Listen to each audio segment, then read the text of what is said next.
Oh, now that's an intro. All right, let's calm down and let's get into the video. Welcome back to the bridge side. If you love all things Chelsea, do me a favour and hit that like button and subscribe for more content just like this. That 2-1 scoreline, honestly, just ignore it. It doesn't even come close to telling you the real story of what went down on that pitch. If you just glance at the result, you think, right, bit of a tight one, bit of a battle, and you'd be completely missing the point. For huge parts of that match, Chelsea were simply on another planet compared to Palmeiras, and I am absolutely buzzing. This wasn't just getting a result, it was a sign of what's to come. It was a look into the future under Enzo Maresca, and it's a proof that the ceiling for this group is ridiculously high. The scoreline is a lie, and I'm going to show you exactly why. We're going to break down the brave lineup that Maresca put out there. We're going to talk about the players who are going to define the next chapter for this club. We're talking a masterclass from our main man, a debut that has every fan dreaming, and a first big tournament start from a kid who looked like he'd been running our midfield for the last 5 years. This was so much more than a 2-1 win. Let's get into it. Right, let's get into the team sheet. When the lineup dropped, it was clear what the plan was. Enzo Maresca, set us up just to control the game, to own the midfield. But what really shocked me was the biggest story, was the faith he then showed in one player. With Reece James suddenly unavailable, Moises Caicedo suspended, and Romeo Lavia injured, the midfield looked light. And for every fan, there was a moment of worry. We all know how important those players are, and especially in Maresca's system, where the structure is everything. But where some see a problem, Maresca saw clearly a chance. And that chance fell to a player we've all been so eager to see get a proper run, Andre Santos. His competitive debut off the bench against S Tunis was a bit, mixed. But let's be honest, he looked a little off it. And you could see people wondering if he was, quite ready. But the manager clearly, knew better. So we have to apologise. This wasn't easing him in. This was a Club World Cup quarter-final. And Maresca didn't blink, he threw the 20-year-old Brazilian straight in, handing him his first start in a major international tournament for Chelsea. And, not just anywhere, he was the lone six. He was our anchor in the whole system. The courage from Maresca to trust the kid, to believe in his talent over just shuffling the pack, says everything about his philosophy. And my word, did that faith get repaid? From the first whistle, you could see the plan in action. Chelsea came out and just decided the ball belonged to them. The first half was an absolute clinic in how to control a football match. We had something like 68% possession in the first 45, with 9 shots to their 2. It was just wave after wave of smart, patient, and then suddenly deadly attacking football. Palmeiras, who were, a top side, simply couldn't get a foothold. I think their first shot on target was just before half-time. Complete and utter dominance. And at the centre of it, pulling all the strings was Cole Palmer. It's getting predictable in the best possible way. He is our talisman. There were some silly reports, before the game pointing out he hadn't scored in the tournament yet. Something like 1 goal in 26 games. Which is a ridiculous thing to say about a player who creates everything. He put that to bed pretty bloody quickly. In the 16th minute, he delivered a moment of pure class. He took a straight, direct pass from Chalobah, faked one with a drop of the shoulder to make a yard of space. And that little bit of space, all of the top players find, and then he just passed it into the bottom corner with his left foot. It was effortless, and it was cold. It was classic Cole Palmer. It's more than the goals, though. Under Maresca, Palmer is playing more centrally as a number 10. And you can see just his football brain ticking on a different frequency. He finds these little pockets, connects everything, and his tactical understanding is just brilliant to watch. He was the best player on that pitch by a mile in that first half, and he had help. Pedro Neto was a consistent threat on the right, always willing to run at his man, committing defenders and making the space for Palmer's just to work his magic. The whole team was just in sync last night. We went in at half-time, 1-0 up. But honestly, it felt like it should have been, 3 or 4. The only small criticism was that we weren't more ruthless, because the performance was on another level. As good as that first half was, the game started to open up a bit in the second, and just before that hour mark, Maresca decided, it was time. Liam Delap, who had run himself into the ground and picked up a yellow, made way for the man we've all been waiting for, João Pedro. Think about the situation here. Chelsea only confirmed the signing from Brighton for a fee that could hit basically 60 mil earlier in the week. This man was on his holidays, you had to cut them short, fly to the US, and maybe had, 2 training sessions? Realistically, you are thinking he just needs to find his feet, and I wasn't expecting anything from the man. But what we saw was something else entirely. from that moment he came on, João Pedro looked like he was born to play for Chelsea.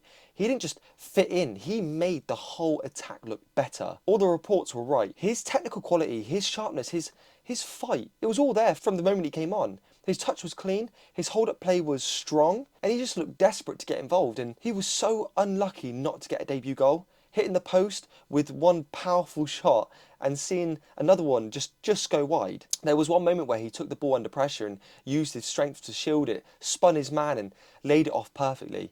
It was a simple bit of play, but it told us everything. This is a proper number 9. Maresca said he just told him to play free, and he did exactly that. A lot of fans, including myself, were maybe a bit sceptical about the signing, thinking he needed a different kind of profile, maybe a Mohamed Kudus or someone a bit more direct and a bit more clinical when it comes to finishing. But my entire mood has been changed, and you can see why the club went all in for him.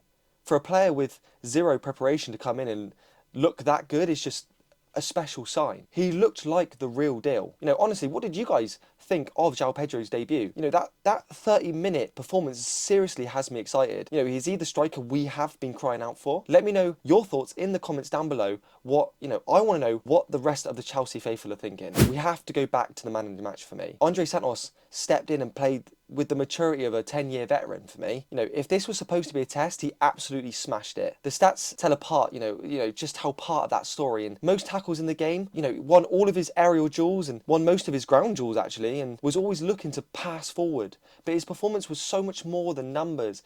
Playing as that single pivot in Maresca's system is one of the hardest jobs on the pitch. You have to be positionally perfect, calm and brilliant with the ball. And Santos was all of it. He was the anchor that allowed the whole team to function. He showed an incredible tactical discipline for a 20-year-old in his first major start. And when Palmeiras tried to press, he was there to break up play. And when we had the ball, he was the guy recycling it, keeping things ticking. A 90% pass completion rate and giving Enzo Fernandez the freedom to push up higher in the pitch wasn't a play it safe performance. He was assertive. He was covering for teammates' mistakes, reading the game 2 steps ahead, and showing everyone why the club has been so excited about him for so long. After that slightly nervy first appearance, this was announcing himself. He didn't just look like one for the future. He looked, to me, ready right now. We are witnessing the emergence of a key part of our midfield, a truly massive performance. Of course, this is Chelsea, so it's never just straightforward, is it? Just as it felt like we were cruising, Palmeiras hit back, and you just have to hold your hands up. It was a moment of sheer brilliance from a player who, funnily enough, will be ours so soon. Esteval Willian, the 18-year-old wonder kid who was set to join us, picked up the ball, drove at the defence, and from a ridiculous angle, just unleashed a rocket that flew in off the crossbar, top bins.